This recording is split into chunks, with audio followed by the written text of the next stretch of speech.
Oke guys, kembali lagi bersama saya dalam channel Free Content guys.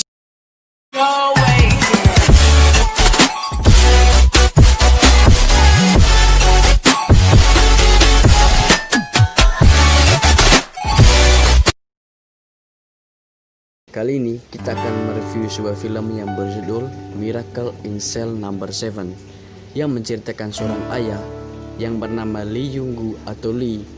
Lee adalah orang yang mempunyai kelainan, yakni cacat mental, sehingga ia mengalami keterbelakangan mental. Lee bekerja sebagai seorang tukang parkir. Ia hidup bersama putri kecilnya yang bernama Yesung, yang masih berusia 6 tahun. Walaupun masih kecil, Yesung ini adalah anak yang sangat pintar dan sangat disayangi oleh si Lee. Kehidupan Lee dan Yesung sangat bahagia, walaupun hanya hidup berdua dan dengan keadaan ekonomi yang kurang mampu. Konflik di film ini dimulai saat Yesung mau membeli sebuah tas berwarna kuning dengan gambar Sailor Moon yang dipajang di sebuah toko. Namun, karena si Lee belum gajian, mereka hanya bisa melihat tas tersebut di balik etalase yang ada di dalam toko. Tidak lama kemudian, tas Sailor Moon tersebut dibeli oleh seorang anak bersama kedua orang tuanya. Hal ini membuat Lee sedih karena mengetahui putrinya sangat menginginkan tas tersebut. Akhirnya, dengan segenap keberanian, Lee nekat menerobos masuk ke dalam toko dan meminta agar tas Sailor Moon tersebut tidak dibeli. Namun sayangnya, ayah anak perempuan yang ingin membeli tas Sailor Moon tersebut merupakan seorang komisaris polisi yang terkenal sombong. Sehingga tanpa banyak kata, dia memukuli Lee karena dianggap mengganggu putrinya. Meskipun tidak mendapatkan tas Sailor Moon tersebut, Lee tetap berjanji pada putrinya untuk tetap membelinya saat sudah menerima gajian nanti. Saat melihat kesedihan Lee dan Yesung, membuat Ji-young, anak komisaris polisi, merasa iba. Sehingga suatu ketika Si-young bertemu dengan Lee dan memberitahu bahwa ada toko lain yang menjual tas Sailor Moon, dan Ji-young pun bersedia untuk mengantar Lee ke toko tersebut. Disinilah awal petaka bagi Lee dimulai. Saat sedang berjalan menuju toko tas Sailor Moon tersebut, Ji-young terpleset yang membuatnya terjatuh dan pingsan seketika. Kejadian tersebut membuat Lee panik dan akhirnya dia mencoba untuk menolong Ji-young dengan cara membuka celananya agar pernapasan menjadi lebih longgar dan memberikan pernapasan buatan. Namun sayang, nyawa Ji-young tidak tertolong, dan kebetulan ada seorang ibu-ibu yang melihat Lee sedang memberikan nafas buatan. Jadi, si Lee pun dikira sedang melakukan pelecehan seksual. Akibat dari keterbelakangan mental si Lee, dia tidak bisa memberikan pernyataan yang bisa membuktikan bahwa Lee tidak bersalah. Parahnya lagi, ayah si Ji-young adalah seorang komisaris polisi yang memukuli si Lee di toko. Ia menyangka kejadian yang menimpa putrinya merupakan aksi balas dendam karena ia telah memukuli si Lee di toko.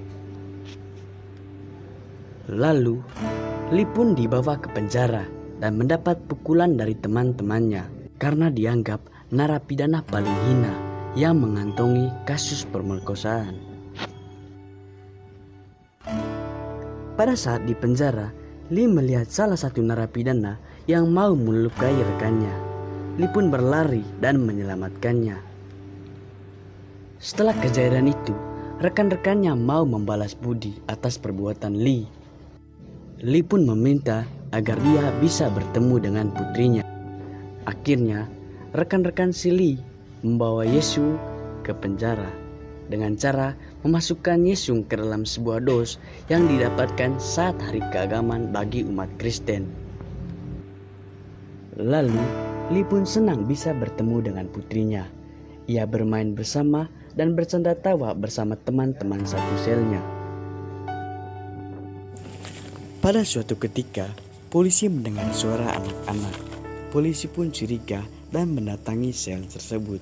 Namun sayangnya, Lee pun ketahuan dan dibawa ke sebuah ruangan kosong dan diikat dengan tali.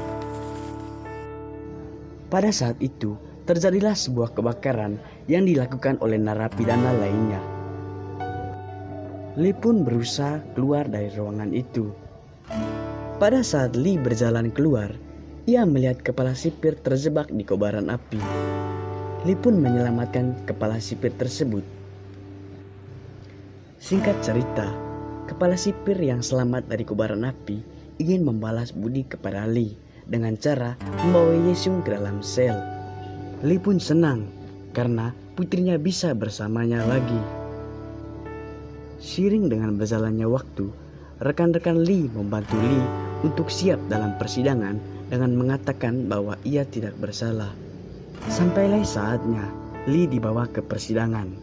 Lee tidak melakukan apa yang ia latih selama ini dan mengaku bahwa ia telah membunuh anak tersebut. Hal itu ia lakukan karena dia mendapat ancaman bahwa putrinya akan dibunuh jika ia tidak mengakuinya. Lalu, scene pun berpindah ke dalam sel di mana Lee ditahan pada saat itu. Rekan-rekan Lee membuat rencana, yaitu membuat sebuah balon udara untuk Lee dan putrinya keluar dari penjara. Akhirnya, rekan-rekan Lee pun berhasil membuat sebuah balon udara. Namun sayangnya, pada saat menaikkannya, balon udara tersebut tersangkut, yang menyebabkan Lee gagal untuk keluar dari penjara tersebut. Akhirnya, tibalah saatnya Lee untuk dieksekusi mati, dan Lee menghadiahkan tas Sailor Moon kepada putrinya, di mana itu adalah hadiah terakhir dari Lee kepada anaknya. Lalu, Lee pun dibawa untuk dieksekusi mati. Putrinya mengantarkan Lee, dan Yesung mengantarkan Lee sampai ke gerbang, dan ia pun tetap tersenyum. Akhirnya, terjadilah pertemuan yang sangat mengharukan antara Lee dan Yesung. Lee pada saat itu sempat menyesal, dan mau tidak mau ia harus menerima dan berpisah bersama putrinya. Setelah itu, vonis eksekusi mati dijalankan dan Lee tewas seketika. Nah, di sini Yesung bertekad ingin memperbaiki nama baik ayahnya dengan menjadi seorang pengacara. Dan dengan usaha dan kerja keras si Yesung, akhirnya keputusan pengadilan memutuskan bahwa Lee tidak bersalah. Walaupun Lee sudah wafat, Yesung pun tetap bahagia karena bisa membuktikan bahwa ayahnya tidak bersalah.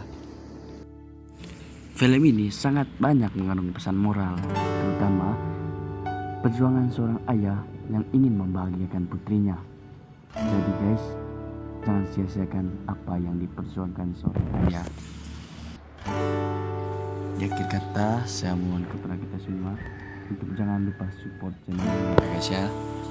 Sampai jumpa lagi.